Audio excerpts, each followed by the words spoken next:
Hello, everybody. Kirk Spano, and I am pounding the table for something today. Pounding it. Me and Fred. When I do this, you really should pay attention because I don't do it often. So, what am I talking about? What am I pounding the table on? I am pounding the table on natural gas stocks. I am pounding the table on biofuel stocks. I am pounding the table on energy in general, and I'll show you a couple of ETFs you can use if you don't want to pick out stocks. But the amount of demand coming, and we've covered this 3 or 4 times now. I want you to do this, and you need to do it fast because something's going to happen after the election. I don't know what it is, but you are going to start seeing natural gas prices rise dramatically, I think. Now, we know that AI data centers are a big deal. And if you've been following along in the More Mosey chat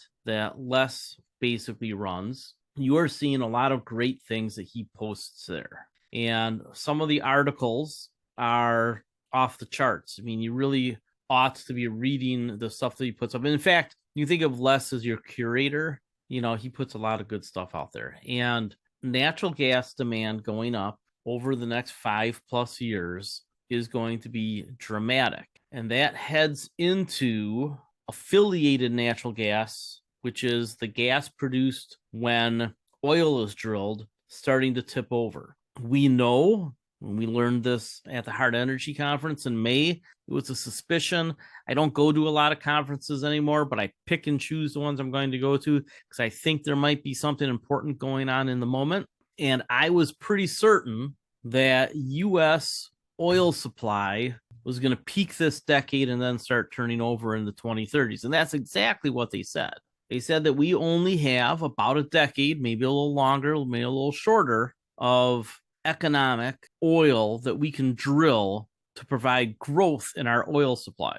Well, that doesn't mean that the oil in the country just disappears, right? What it means is that drilling for oil becomes a lot more difficult as time goes by and we use up the resource. There is only so much oil on land in the United States that we can get to at a price that's cheap enough to make it worth recovering. It's called economic, right? It's economic to go and get that oil, and we're running out of it. So the industry has been doing something called high grading for about 15 years now, maybe a little longer. And that means that they go after the easiest oil. Whatever the easiest oil to get to, the cheapest oil to get to is, that's what they go after. That's called high grading.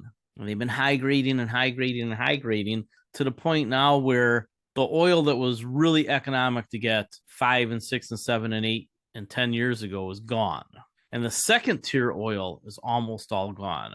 We're getting into the third tier oil, and that is why they are making the laterals, the horizontal pipes that are underground, so long, because they need to make those pipes really long, and technology is allowing them to do it, where these pipes are 2 miles long now, right? Down and then to the side, 2 miles, and then 3 miles, and looks like they're going to have 4-mile laterals by the end of this year or into next year. And they do those longer laterals because it reduces the amount of drilling they have to do. Only go down once to cover 4 miles of territory instead of going down 4 times every mile. Makes sense? So it's getting harder to get the oil because we're on the third easiest, I guess, tranche to get at this point. The first and second easiest tranches are gone for the most part. And technology is allowing them to keep the cost about the same, but it's starting to inch up again.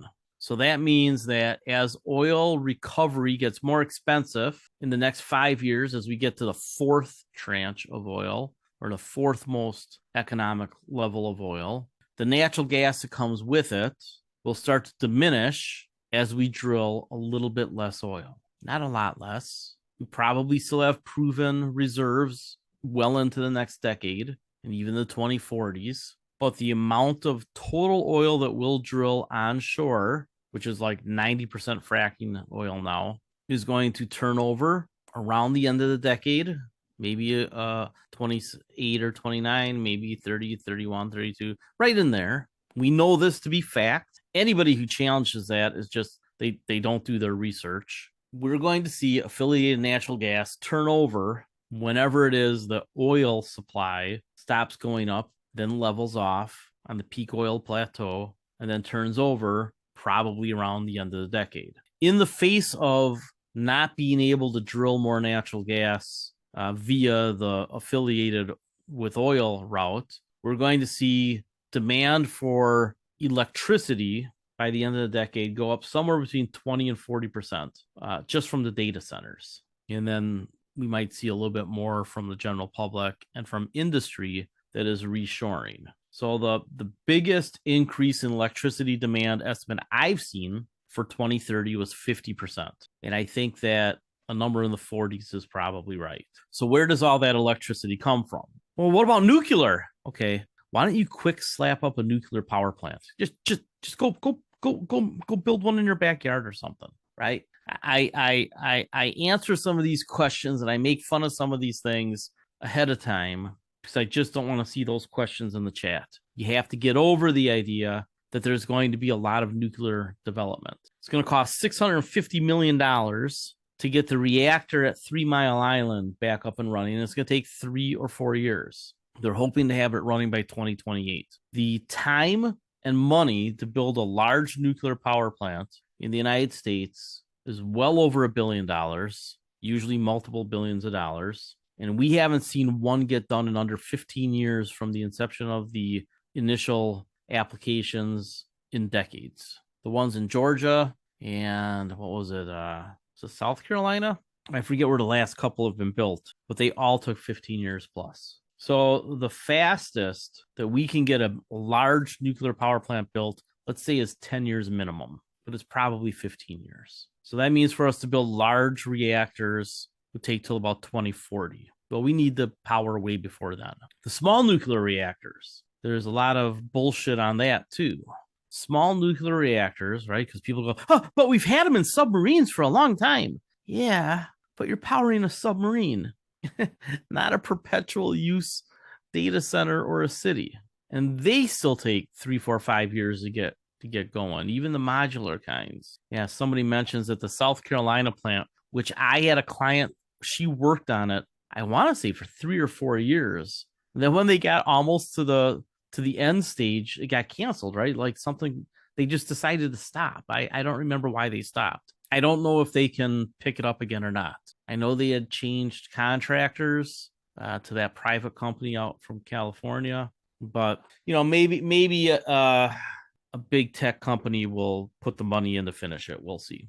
In any case, nuclear is not a short-term solution, and it's probably not a long-term solution because we haven't solved the mining problem, the transport problem for radioactive materials, or the storage of spent fissile material. The concept 30 years ago, I studied this in college, behind small nuclear reactors is that we could build them in a way that you could literally bury them in a farm field 20 or 30 feet down, and that the fissile material would burn so efficiently that you'd have almost no waste, and the waste that you did have would be of such low radioactivity that it didn't require off-site storage, that you could literally put it in a pool and it would be fine. The technology has not gotten there yet. Yes, we can make small nuclear reactors, small modular reactors, but they haven't solved the problem of radioactivity, which was the whole point of the nuclear renaissance that we envisioned in the 80s and 90s that never happened. They just have not solved the technology problems. Now, given what you know about technology and all the things that it's solved, what does that say about nuclear?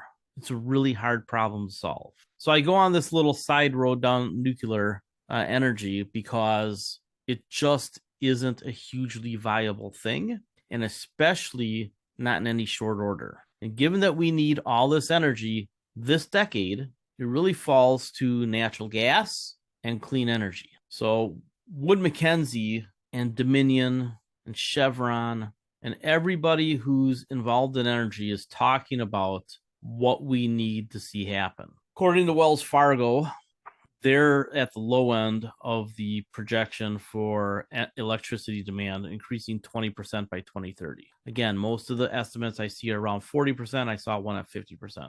Goldman Sachs says that natural gas is going to supply 60% of the growth in power demand, with renewables covering the remaining 40%. I think that's probably backwards. I do. I think that's probably backwards. I think it'll be 60% renewables and 40% natural gas. But regardless, it's a lot of natural gas needed for electricity. And then you have LNG exports, which are set to double by 2027. But Kirk, what about the freeze on new LNG plants? Well, I'm glad you asked. There is no stopping of the plants that are under construction. The plants that are under construction will double our LNG export capacity by 2027. A little bit more than that. All they've frozen is the permitting of new plants. And that was just this year or since last year. Let me ask a question. If we export more and more LNG, right, more and more of our natural gas, what does that do to the price of gas at home? I can play the Jeopardy music if you like. But what happens to the price of natural gas at home if we export more and more of it? That's right. Vince is on it. It goes up. Do you want your electricity costs to go up? Anybody in favor of that? No. It probably does not make sense for us to build much more for onshore LNG exports because we have such a huge demand ourselves. And if you're paying attention, we've got another killer hurricane coming.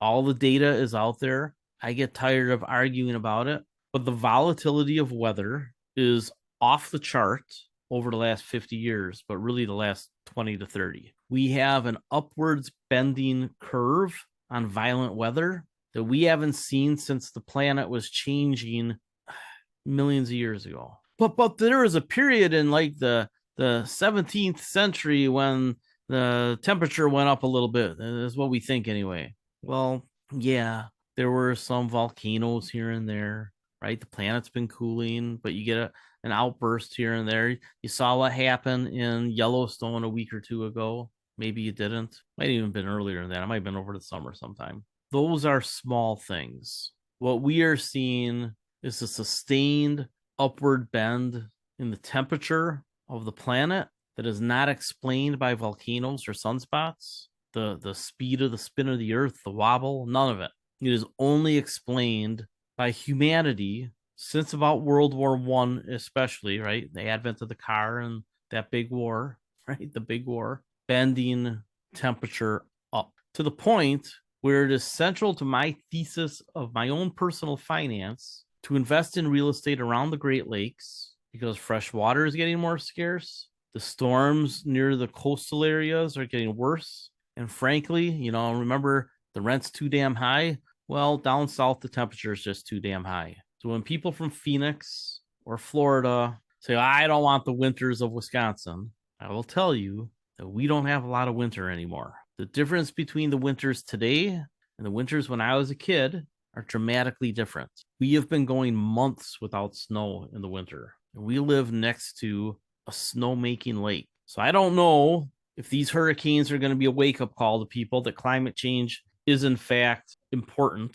to pay attention to and react to. I don't know. Humanity likes a crisis. I got a feeling we're going to get one.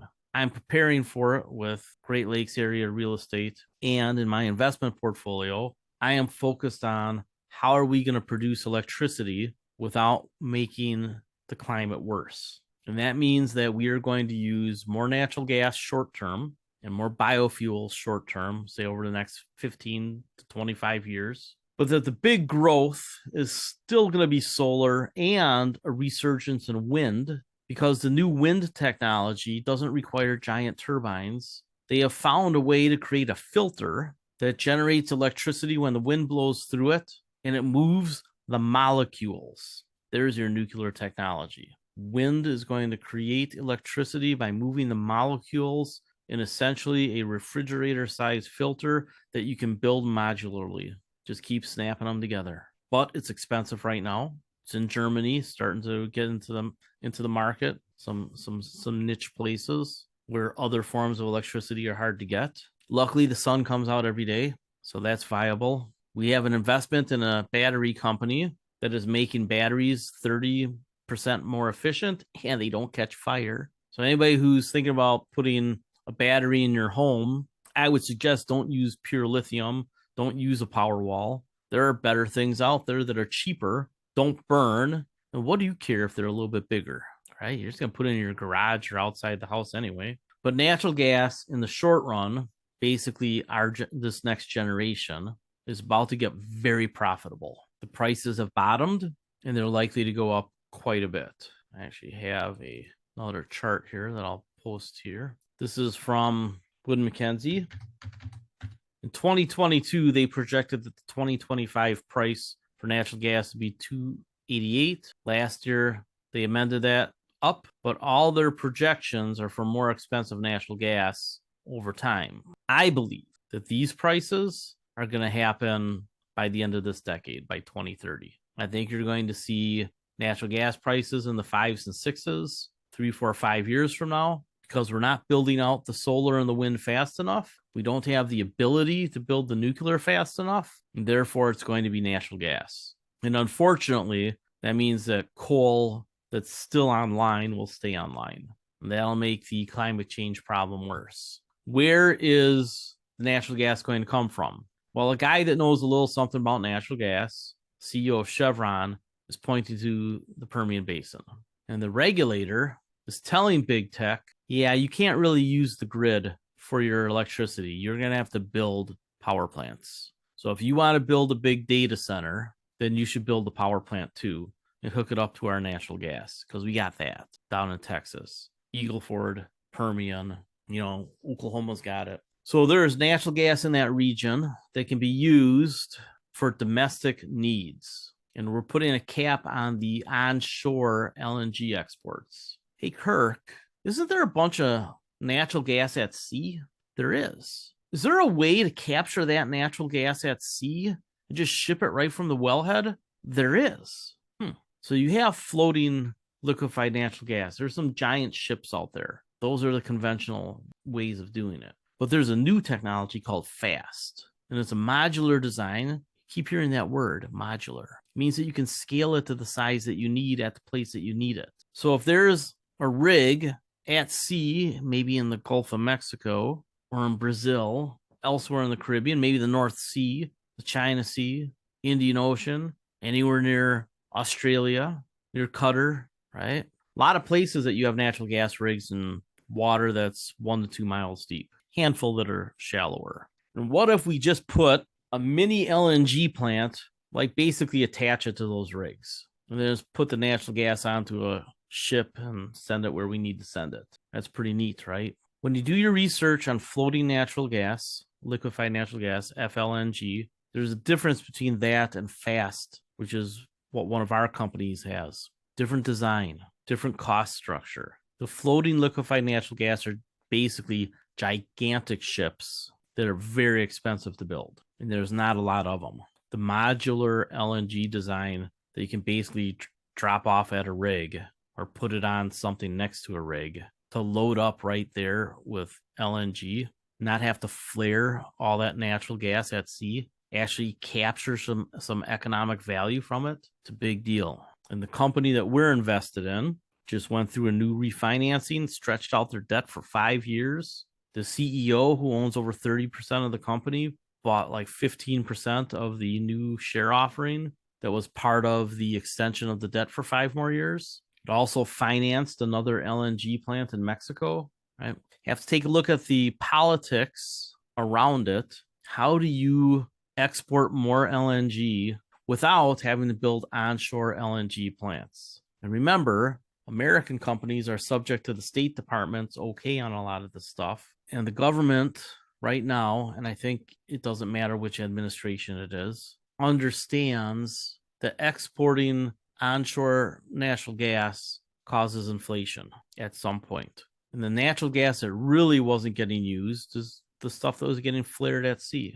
Over 90% of the flaring that was happening in the United States over the last 10 years is gone. It's a very small flaring problem compared to what it used to be 10 years ago. It's still a problem, but it's 90% less of a problem. So it went from gigantic to still a problem, but smaller than gigantic. So this is what you're going to see in Texas. I've talked about it 3 times now. I talked about it in May. I talked about it over the summer. Mentioned it last week. So I guess today is 4 times. So what companies are going to benefit?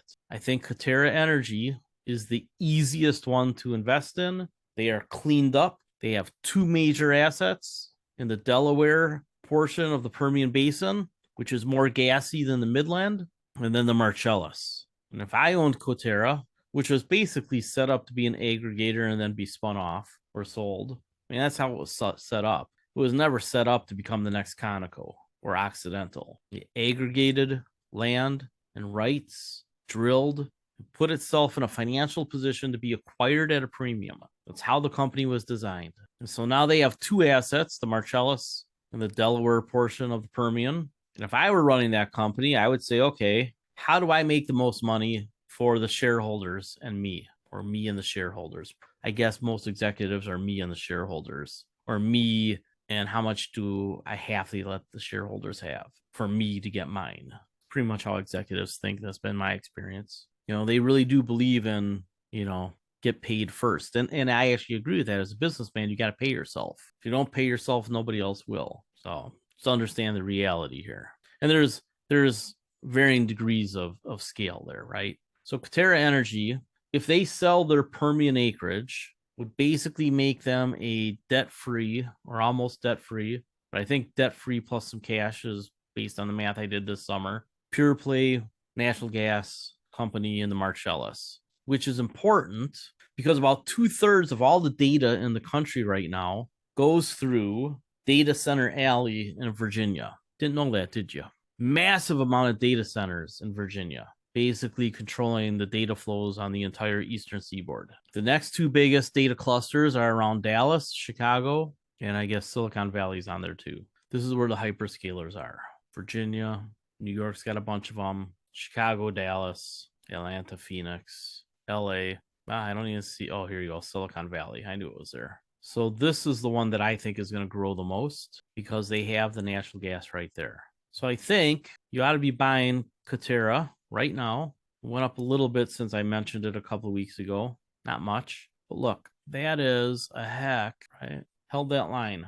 Might come down a little bit, but it's going to shoot up into the 30s. And I think it's going to break out further than that because I think the M&A, if I'm right about them selling it, the Permian assets, the stock can double pretty quick. And then what happens when they're a pure play natural gas company in the Marcellus? Remember, they have dialed down their production in the Marcellus, got rid of a lot of people. So if you're just a big pile of money and natural gas rights, but you've already dialed down a lot of your operations, what's the next thing that happens? Do you spend all that money to dial up operations, or do you just say, here's a special dividend and who wants to buy the assets? I think Coterra can make a run at $100 a share. It's not often that you find companies like this that can triple or quadruple in several years. And by the way, they pay a dividend. To me, Coterra at this price has become such an obvious buy that anybody not buying it, you ought to just stick with ETFs.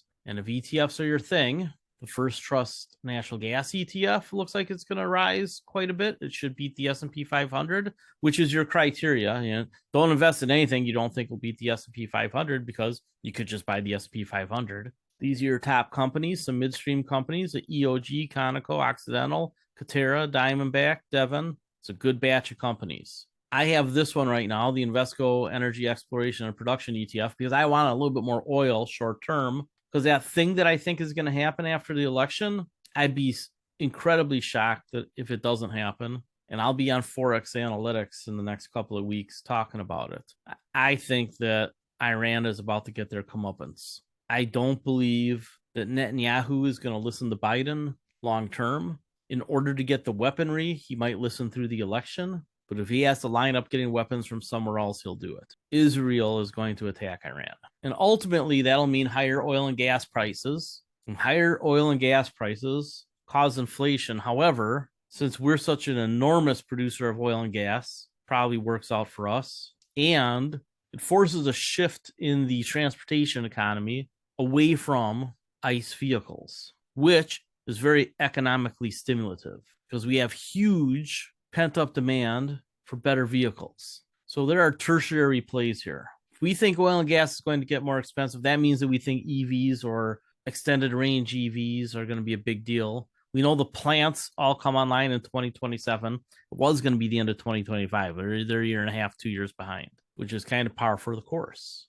We know one venerable company that had a little something to do with the assembly line has made some big pivots this year. So I think you really ought to be long U.S. energy. And I like these two funds better than I like XLE because it has some of the smaller companies. Here's Coterra again, Diamondback, Devon, right? These are both good funds. Phillips and Marathon Petroleum and Valero, the refiners, have all come down a lot in price off their huge rallies. So this is a way to get some exposure there. Not a huge dividend, 2.5% on an ETF. That ain't bad, right? This one's 3%. So if you just want broader exposure, both of these ETFs are pretty good. I kind of like this one a little bit better, but I might be splitting hairs, right? This is definitely gassier. This one's oilier.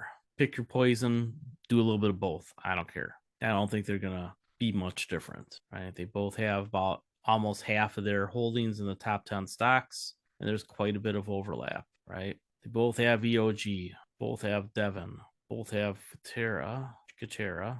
They both have EQT. No. Both have Conoco. Nope. So if you want Conoco and EQT, you go with First Trust. And if you want the big refiners, go with this one, the Invesco Energy Exploration and Production. Horse apiece. It wouldn't bother me to own them both. So as far as selling cash secured puts on any of these, I would not be doing that. I would just be buying them outright, getting pretty good prices right now. I don't know that you even necessarily have to wait for the dips to start.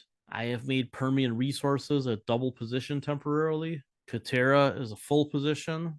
In ETF accounts, I own the Invesco Energy and Exploration Production ETF, along with some XLE. And I could add FCG, but I just don't want to get silly with my asset allocation. So we'll finish up because we've already talked about several companies without naming all of them. Let's talk about Ametis. Everybody gets breathy about the little stock that hasn't done it yet. Relax. To take some words from in his prime Aaron Rodgers after losing the first game of the season, relax. Not this current version of Aaron Rodgers. I don't think he's that good anymore. I don't think he's a top 10 quarterback anymore. Maybe for a day. Jets probably shouldn't relax. But if you're in Metis, I think that you should be getting to your maximum position right now. In the next couple of weeks, they get their new India production contracts, which, based on the expansion of the refinery, should be around 50% larger than the last contracts. Maybe 30, maybe 70, I don't know. But they'll be bigger.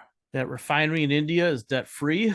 We know, according to the CEO, that probably it goes public, that they IPO a portion of the company in the first half of next year. We know that the LCFS credits are getting finalized in the next couple of weeks. We know that the price of those credits have been going up steadily for 3 months. We know that the production tax credits are coming.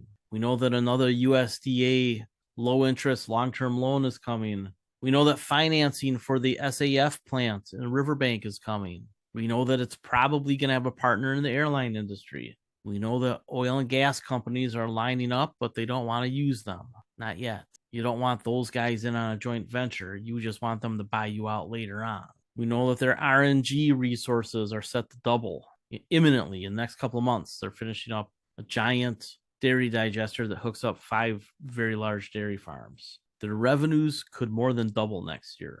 It'll take better part of 2 years to build the SAF facility. So let's say that's active in 2027, by the end of 2027. We know that biofuels are becoming more important. And we also know that the rules on biofuels were just finalized. Can't just grow corn or soy and burn it anymore. To maximize your tax credits, you're supposed to use waste, agricultural or forest waste. That's what gets the highest tax credits. That's what Ametis does. Everything that's going on with Ametis is coming to fruition. They've been executing. Time has allowed things to develop. I had a short tell me on a radio show where I talked about Ametis, yeah, but they have a dumpster fire of financials and I've seen the short reports and blah, blah, blah. And he regurgitated a bunch of shit that I know that they hear in trading rooms. I can tell you this. The initial shorts in Ametis came off of 2 platforms, one of them being Citadel. So the hedge fund platforms are basically technology platforms and information platforms the hedge funds use to do their trading,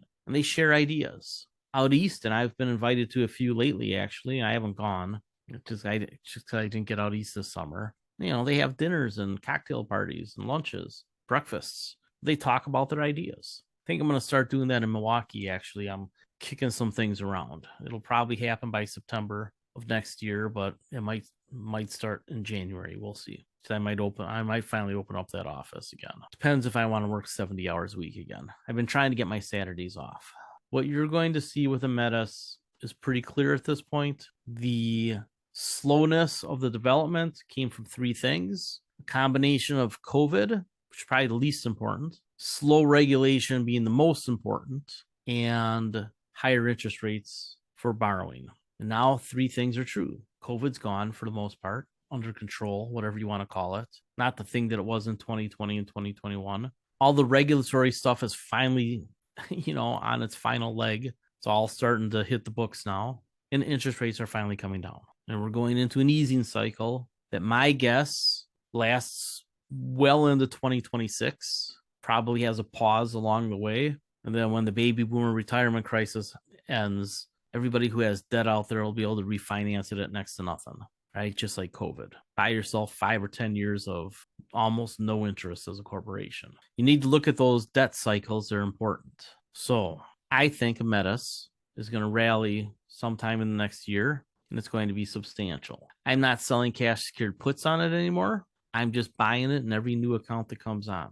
I have not sold a single share in my account, which is about a quarter of Ametis, along with about a quarter Bitcoin and half everything, half another dozen stocks. I'm very aggressive. That's my portfolio. A dozen stocks, give or take. I have to count. I don't even know. I think it's a dozen with Ametis, but Ametis is a quarter of the portfolio. And then Bitcoin is a quarter of the portfolio, because that's really just chopped around for a while after that big run up. Now, I'm going to talk about Bitcoin again soon. I'm going to tell you this. You better be buying the dips on it, because when liquidity comes into this market, that is the thing that is important. Higher liquidity drives up risk assets. And the secondary story, actually the primary story for Bitcoin, is that it does continue to get more adopted globally. It is becoming digital gold. Slowly but surely it's happening. And really not even that slowly. All the retail people who don't get their momentum and their instant profits, as they trickle out, you notice the price, it's not driving the price down. It just kind of chops around. There's big buyers accumulating. Sovereign nations, corporations, accredited investors. Major Bitcoin rally coming from what I can tell. Again, I don't know how fast it happens, but it's coming. Money is made in the waiting. Charlie Munger. He did all right. Okay, any questions? I mean, this was more of a stocks of the week than options program. Any questions, options, stocks, anything you want to talk about? Hypothetically, if you had a hypothetical position in Devon Energy that was down a couple $1,000, would you sell it now, book the tax loss, and take the money and buy Permian Resources? Well, hypothetically, if I were your investment advisor, I would probably hypothetically say that hypothetically that's a good idea. Somebody asked about their puts on Ametis. If you have puts in Ametis that are going to get put to you as shares, just take the shares. You don't have to roll nothing. Just let the shares be put to you. Take the shares and then hold them. For portfolio balancing purposes, would you have a target percentage for owned investments in natural gas and renewables? So I'm not a big target guy. I don't like model portfolios. I don't like a lot of targets. I really think in terms of starter positions, half positions, full positions, and double positions. On the S&P 500, energy is what, 6% of it right now? If somebody could look that up at the S&P 500 website, that'd be swell. I think as a percentage of a portfolio compared to the S&P 500 is one way to look at it, in which case I'd have a double position, and I'm sure that I'm there 10, 15% in energy. I don't think you're hurting yourself with more, as long as you're not past about 25%, unless you're hyper aggressive like me. If you're hyper aggressive like me, you can be higher. I own New Fortress, I own Ametis, I own Permian Resources, I own Coterra. It's a big hunk of my money. But again, I'm in a position that's enviable. I'm 54 years old with middle seven figures, and I'm just trying to see how big I can make this thing so that I can have zuck you money when I'm older and help the people I want to help and tell other people zuck off. I would like to get to 9 figures. And the jump from 7 to 8 is hard enough. From 8 to 9 is even harder. But I got a goal. And honestly, as much as I like gardening and playing in the dirt and thought maybe 30 years ago I'd get into farming, I'll tell you what, as I get older, it gets harder to do that stuff. So while I like to garden for an hour or two, I don't want to work like a farmer. They work too hard. Even though our senatorial candidate, Eric Hovde, says that, farmers don't work hard anymore. They're all just sitting on tractors. Yeah, I hope he loses. All right. Anything else? Going once, going twice. Oh, Vince at the wire. Update on U.S. politics. So I normally don't make my presidential prediction until Halloween, right? I wear a mask of one of the presidential candidates, and I have decided here. I'll even tell you the day. On Monday, October 28th, I will reveal my presidential pick, and I will have the camera on. How's that? I don't think the politics matter as much on the economics as people think in the short run. I think the bigger impact is 4, 5, 6 years out. So I will not be cross-dressing. Oh, I see what you're saying. Okay, so there won't be any heels, but there may be a mask. What else we got here? I think that's it. All right, let's call it a day. Have a great week. Oh, by the way, Wednesday night is the big Q&A section. So Wednesday night we're doing Q&A. So go ahead and check your investment letter for the Q&A information and start posting your questions under the article or in the chat. Right? I'm going to cover some things. I mean, if you don't ask a lot of questions, it'll just be macro. But yeah, Q&A Wednesday night. All right, everybody, take care.